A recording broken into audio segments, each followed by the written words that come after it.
Yeah, stay prepared for the up and downs. Life is like a seesaw. What's going on, guys? Just another critic here. Welcome back to the channel. We're continuing my college football predictions for week 12 with the Minnesota Gophers going to play the Iowa Hawkeyes. Home game for the Hawkeyes, 6-3, 3-3 in conference. Minnesota 9-0, 6-0 in conference, coming off a big win versus Penn State. For those of you betting on the game, Minnesota is sitting at 5-2-1 against the spread. Iowa sitting at 3-5 against the spread. Number currently sits at 2.5 in favor of Iowa. Over/under was sitting at 48 the last time I checked it.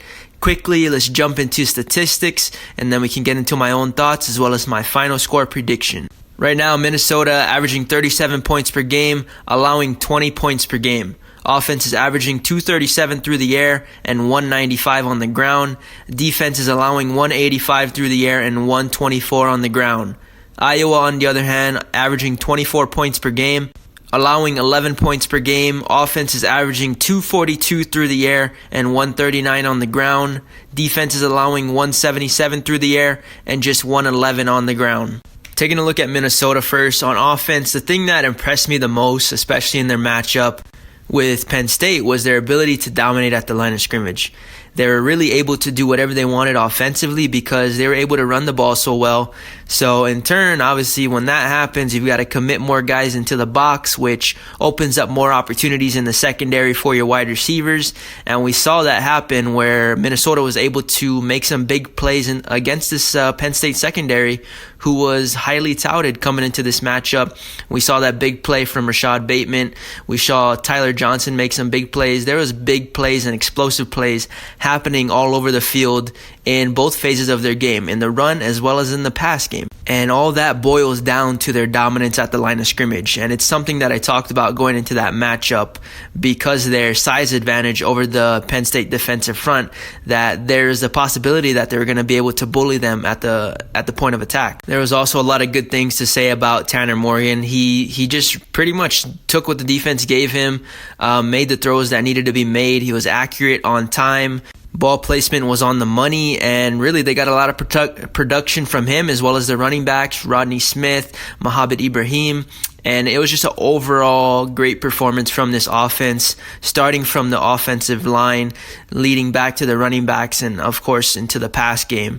It was just a great performance from Minnesota. Overall, there's a lot to like about this offense. They've done a lot of great things this season. Defensively is what would worry me and should worry you if you're a fan of this team. There's still a lot of vulnerabilities, especially in the secondary. I understand they had 3 interceptions versus Penn State over the weekend, but most of those interceptions were just error throws, just terrible throws to guys who, if the ball was placed correctly, were probably scoring touchdowns in multiple scenarios. Continuing on that note, we also saw Penn State find a good amount of success in the run game, which they weren't really able to stick to because they were having to play catch up. And so with the clock against them, as well as with Minnesota, when they had the ball in their hands, they were running the clock out as well. And so Penn State had to go heavy into the pass game, weren't really able to, commit to the run. But when they were running the ball, they were finding a lot of success. They finished with 460 yards of total offense. And so, like I said, I've loved everything I saw from this offense. They've got a lot of weapons and they've got a lot of potential. They're getting better as the weeks go by. But this defense is still something that leaves this Minnesota team very vulnerable. And while the box score shows a 31-26 score, you have to keep in mind that after Sean Clifford threw those 3 interceptions, they were 1 possession away from winning that game, and they were driving to win the game at the end of it. And so this defense, if they perform like they did against Penn State and really allow those types of opportunities to be given to Iowa is the team that capitalizes on those types of opportunities. They don't make a lot of mistakes. They're going to be playing at home. And so while this defense, we've seen what they can do when they play well, right? Holding teams like Nebraska, Rutgers, and Maryland to under 10 points or to 10 points. We've seen what their potential looks like. And obviously the big question is going to be whether or not they can play up to that potential this Saturday versus Iowa. Switching gears and taking a look at Iowa, obviously the most impactful players on that team on offense is Nate Stanley, quarterback, as well as Amir Marset-Smith out at wide receiver. They sometimes bring him into the slot.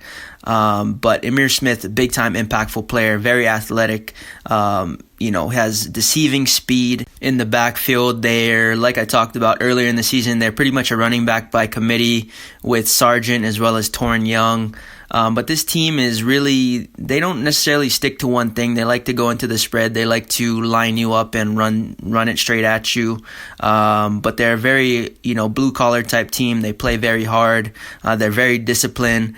They stay disciplined to their keys, and really it's one of those teams in the Big Ten. They're just like, you do your job, I'll do my job, and when everyone does their job, we're going to have success. They're not heavily dependent on any one type of person, right? It's kind of everyone makes plays, everyone contributes here and there. Obviously, this offensive line hasn't been the greatest at times. We've seen them struggle versus Michigan as well as Penn State in recent weeks, and it's something that they've gotten not necessarily better at, but we've seen some improvement in it over the past week versus Wisconsin. They got some better pass pro and had some success offensively versus a Wisconsin defense that was highly touted. I think this game couldn't have come at a better time for this Minnesota offensive front, as they've been through the trenches with some of the best defensive fronts in the country, right? They've already faced Penn State, like we talked about, Minnesota, and Wisconsin. And so, if anything, they're probably going to have their best game this weekend versus a Minnesota defensive front who hasn't, necessarily been amazing. They've been good at times, but it's not going to be the best front that this O-line has faced throughout the season. Looking back on Nate Stanley, we've seen when he gets, a decent amount of time, he's very accurate with the ball. He can make some plays and he can make throws outside the numbers in tight windows, but he really hasn't, to be fair, been given a good amount of time when he's faced some of these better defenses.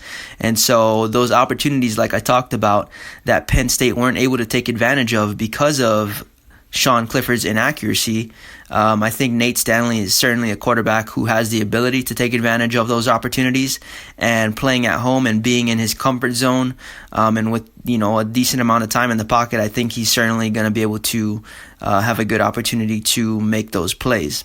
Looking at the Iowa defense, obviously we know what they are. They're very gritty.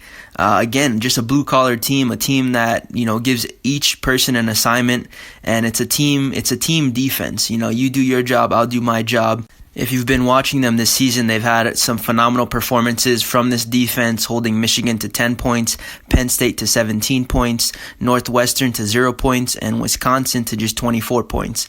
And so they're getting a lot of production from this defense. This defense is a big reason why they're in a lot of these games to begin with.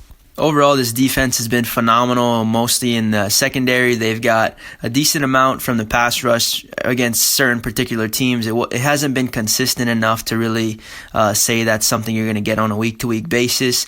As we know, they've got one of the best pass rushers in the country in A.J. Epineza. But like I talked about, the secondary has been good as far as what they haven't given up. 117 to Penn State, 173 to Wisconsin, and just 147 to Michigan. Obviously, there's an anomaly versus Purdue, where Purdue went for 327, but on a consistent basis, they've been very good in the secondary. The thing that has been an issue for them has been in the run defense. They just allowed 300 to Wisconsin, but to be fair, really whoever plays Wisconsin usually gives up anywhere from 200 to 300 yards on the ground. While it's never good to give up that amount of rushing yards to anyone, I think it's something that kind of shows that they're willing to make you drive the length of the field. They're willing to allow you to get those chunk runs, right? Those 7 to 8 to 9 to 10 rush plays, and give those up instead of giving you the big explosive play that really has the potential to put them out of the game. And so if you give up too many explosive plays in the game, next thing you know, it's 21-0 in the first quarter, and that's just not something that they allow. They rather bend and not break. And so while they're allowing these types of rushing yards to Penn State as well as Wisconsin, we're probably going to see that versus Minnesota as well. But like I talked about, they're probably going to go with a bend, not break mentality and allow you to drive the length of the field and make you work for every single point that you get and do their best to stop you once you get into the red zone. As far as how I see this game playing out, right now I think Iowa obviously has the advantage. They're playing at home, but they've also already had a chance to see a very similar style offense to Minnesota when they played Penn State. Penn State practically runs the same exact offensive scheme that Minnesota is going to be bringing into Kinnick Stadium as well.